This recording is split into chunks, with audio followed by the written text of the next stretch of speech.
I think it started in Montreal. Because before that, I'd only been to this teeny tiny gay bar hidden in southern Ontario. When I went to Montreal, when I was on Rue St. Catharines West, there was an entire street full of venues. I'm talking venues like Aigle Noir or the Eagle. That was for the Bears and the Daddies. And then there was the drugstore. That's closed now, but that was more like a student bar. And then down the street, the most famous bar was Cabaret Mado. It's a very famous drag bar, usually full of tourists. You know about that right here, Nessa? Yeah, it was like I'd never seen a gay sauna before.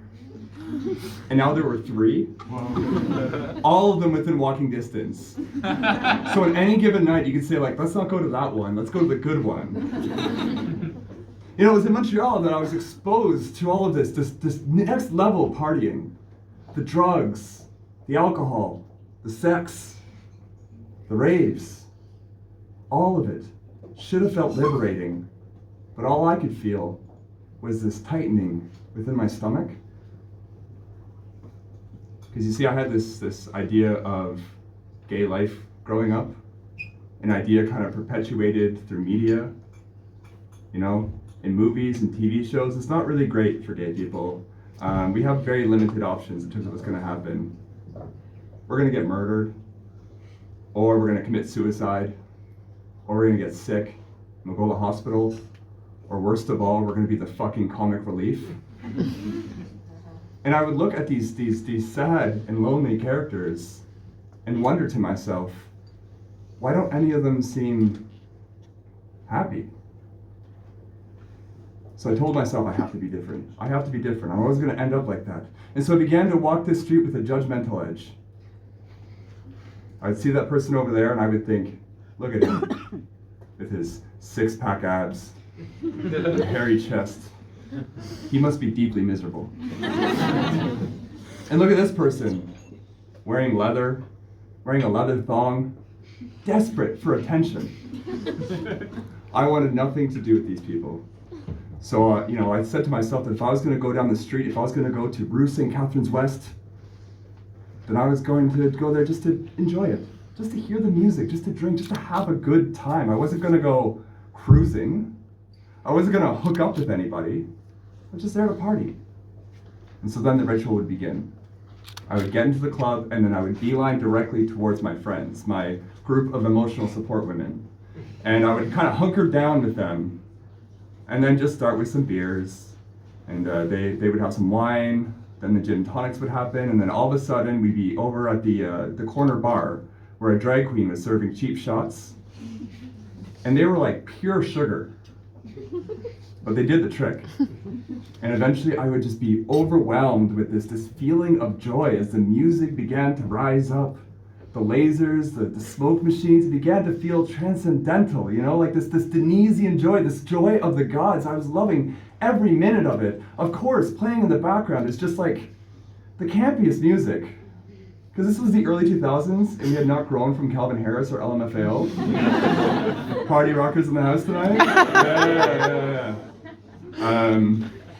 But eventually, you know, we would be enjoying this party, and then, my eye would start to wander. Just out of curiosity, I just want to know who's out there. You know, are they my friends from school? You know, there's people I know, some of my friends from other places. Maybe that guy who smiled at me outside the washroom, maybe he's out there. And I would start to wander around a little bit, just, you know, going from person to person, seeing what's up. And I'd make my way up to the second level where the balcony was. And I would look over the edge, and I would see all the people having this really good time. I'd be feeling the community, feeling the joy.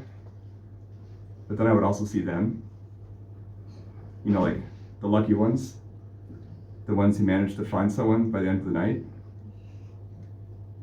And I would feel this warm feeling of joy start to come into this cold feeling of wanting. And I realized that I really wanted it. I really wanted that intimacy, that connection by the end of the night. But by then, the floor was already wobbling beneath my feet. I was too far gone to make any kind of connection. Even if I did, the connections I would make by that point, well, they were unfulfilling. In some cases, even hurtful. And yet, this was my ritual. I would do this every weekend until it became this kind of Sisyphean exercise of trying to push a boulder up a hill, only to have the boulder come rolling back down on you. And that's the problem, is with each attempt, that boulder gets heavier and heavier and heavier until all I can do is think about Camus and what I'd learned in my first year philosophy class. That I had to imagine that I was happy pushing that boulder up that hill, that is what I deserved. I really only broke this cycle when I left Montreal. When I left Canada and went to the Netherlands. And in finding myself in a new environment, well, I got a boyfriend for the first time.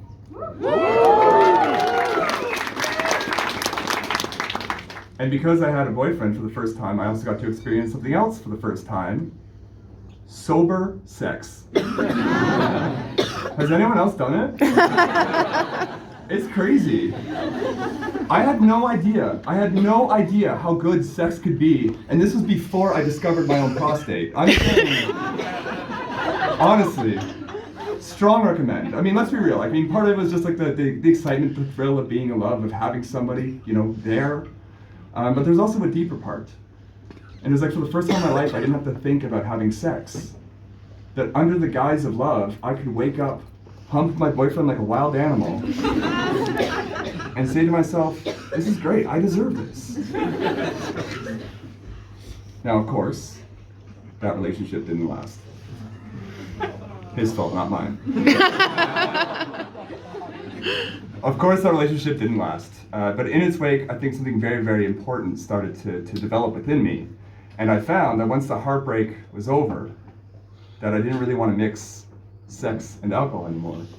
And I began to ask questions like, what if my liberation has less to do with my attachment to alcohol and more to do with my own sense of shame holding me back? That was an interesting thought. So I took it a little bit further and I began to experiment. I began to experiment with dry months. So dry January, dry July. Then I started going to dry events like meditative breathing, ecstatic dance. And then I started doing dry groups. I joined a sober group, Queer and Sober, for the first time, and I found that without any pressure, that liberation wasn't necessarily coming from inebriation, but rather about learning what it is that I do deserve in this life. Whether it's food, I love to eat, I love to cook. Whether it's in dancing, I love to also dance around fires, a bunch of witches. In sex, I like to experiment, I like to explore, I like to see what's out there. I have a very open mind when it comes to living in Amsterdam. And yeah, also still in drinking. I'll drink every now and then when the mood fits me, when I'm feeling good. And it'll still happen too that I will go out to party and I'll find myself back on the second floor overlooking the balcony, overlooking all of those people and feeling that familiar tightness start to come back into my stomach. It's my shame. It still haunts me from time to time. The only difference is now I try to fight it. I tell myself, Phil, don't start counting the couples. Don't count the couples.